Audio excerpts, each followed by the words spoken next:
Odia reporter आपन स्वागत। आज मुझे आपसी देश विदेशर 10टी मुख्य खबर। भिडियोटी को भल लगे निश्चय लाइक करी। पश्चिमबंगर 24 परगना मंदिर पाचेरी भांगी 4 मृत्यु अनेक आहत। पश्चिमबंगर उत्तर 24 परगना जिला अंतर्गत कचुरा गोटाए मंदिर पाचेरी भांगी पड़ार अन्य 4 जन व्यक्ति प्राण हराई केते जन आहत होती। जन्माष्टमी पालन अवसर में मंदिर लोकनाथ बाबा मंदिर परिसर में बहु संख्यक लोक गहली करथिबा बेले दुखद घटनाटी घटी किंतु बेढ़ा अर्थात भांगी पड़ा पर लोके दोलाचकटा होगाकू अन्य 4 जन लोक प्राण हराई और अन्य केतेक आहत होती कहुई। चिकित्सा निमंते आहत मानक तुरंत निकटवर्ती डाक्तरखाना मानक निया से 5 जन स्वास्थ्य व्यवस्था गुरुतर थिबा कहुई। पुणी सृष्टि है लघुचाप आसंता 36 घंटा छेचिब।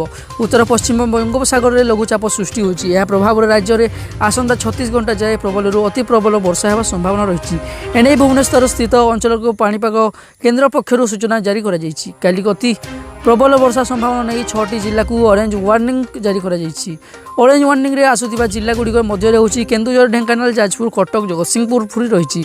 यार 11टी जिले में येलो वार्निंग जारी कर केन्द्रापड़ा मयूरभंज बालेश्वर सुंदरगढ़ अनुगुल खोर्धा गंजाम गजपति रायगड़ा कोरापुट मालकानगिरी प्रबल वर्षा होगा संभावना रही।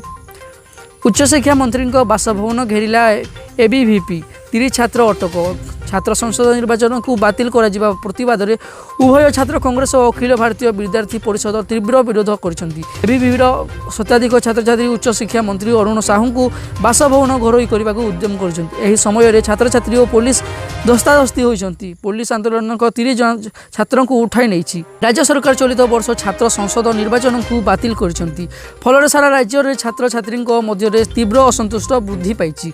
सरकार तो गणतंत्र को कंठरोध कर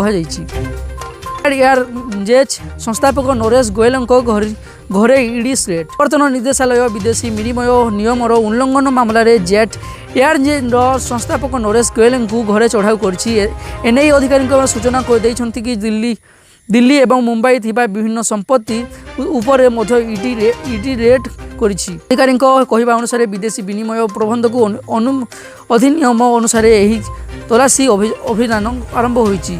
एथिपाई प्रमाण जोगाड़ कर जेड एयरजेन आर्थिक दुरावस्था एप्रिल 17 निजर उड़ान बंद रखी। पूर्व कंपानी कॉर्पोरेट मामलें अर्थ आत्मसात अनियमितता कर सूचना मिली। 30 जिला 27 पर्यवेक्षक नियुक्ति कला बीजेडी। विजु जनता दल निजर स्थिति को आहरी सदृढ़ करने को पर्यवेक्षक नियुक्ति करिछि। राज्य 30 जिला पर्यवेक्षक को दायित्व देइछंती दलर सभापति तथा मुख्यमंत्री नवीन पट्टनायक। नवरंगपुर और रायगड़ा दायित्व में संजय दास वर्मा रही बेले चंद्रसारथी बेहेरा को कोरापुट और मालकानगिरी जिले में पर्यवेक्षक भाव नियुक्ति कर कलाहांडी नवकिशोर दास बरगढ़ में प्रफुल्ल मल्लिक बलांगीर में सुशांत सिंह पंजाब में महेश्वर महांती गजपति में पूर्णचंद्र स्वाईं कंधमाल विक्रम केशरी आरुख ढेंकानाल विजय नायक बोधरे कृतिवास पात्र और अनुगुल निरंजन पुजारी को दायित्व मिली।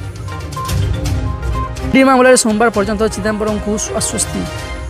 आईएनएक्स मीडिया भ्रष्टाचार मामलें पूर्वतन केंद्र अर्थमंत्री पी चिदंबरम को अग्रिम जमीन जाचिबा उपरे सुप्रीमकोर्ट शुक्रवार दिन शुणाणी कर शुणाणी समय चिदंबरम को पक्ष रखुवा वरिष्ठ आईनजीवी कपिल सितल को हाइकोर्ट रे कार्यशैली उपर गंभीर अभियोग लगाई।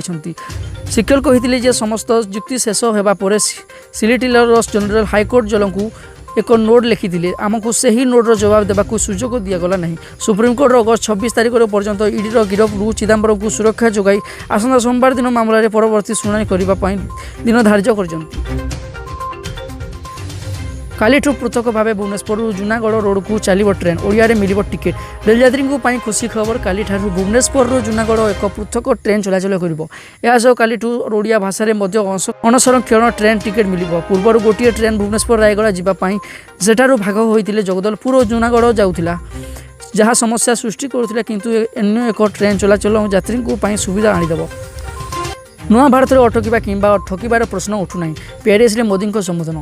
फ्रांस एवं भारतर बंधुता एवं नुआ नुहे एवं बहुत पुराणा अटे। एमती कौन भी प्रसंग ना जो दुई देश परस्पर को समर्थन करना जिते भारत किंबा फ्रांस रे किसी उपलब्धि हुए ताते दुई देश खुशी हुंती। दुई दिनिया फ्रांस गस्तरे जाइथिबा प्रधानमंत्री नरेंद्र मोदी आज सेठारे थिबा भारतीय समुदाय को संबोधन करी यह कहते भारत परिवारवाद भ्रष्टाचार आतंकवाद उपरे जो भली लगाम दि जाइए ताहा केबे होई नथिला नुआ भारत रे अटकीबाद किंबा ठकिबा भली प्रसंगर प्रश्न उठुना आज भारत 130 कोटी जनता विश्वास को नहीं तीव्र गति में विकास दिगरे आगे चली तमिलनाडु रे कोयम्बाटूर हाई अलर्ट रुचि रही लश्कर 6 आतंकी तमिलनाडु पुलिस राज्य में विभिन्न सहर कोयम्बाटूर हाई अलर्ट जारी कर शुक्रवार दिन गुइंदा विभाग मिली सूचना अनुसार आतंकवादी संगठन लश्कर एबार 6 जन आतंकवादी राज्य में प्रवेश कर आतंकवादी कोयम्बाटूर रुचि रही यही सूचना मिलवा पर पुलिस राज्य में बड़ धरण सर्च ऑपरेशन आरंभ कर जड़े वरिष्ठ अधिकारी सूचना दे कहते जे कोयम्बाटूर यही सूचना हस्तगत होती जो उल्लेख अच्छी गोटे टीम रे जड़े पाकिस्तानी और 5 जन श्रीलंकार तमिल मुसलमान सामिल अच्छा से राज्य में आक्रमण करपारती से निजर परिचय लुचाइबार निजक हिंदू बोली कहते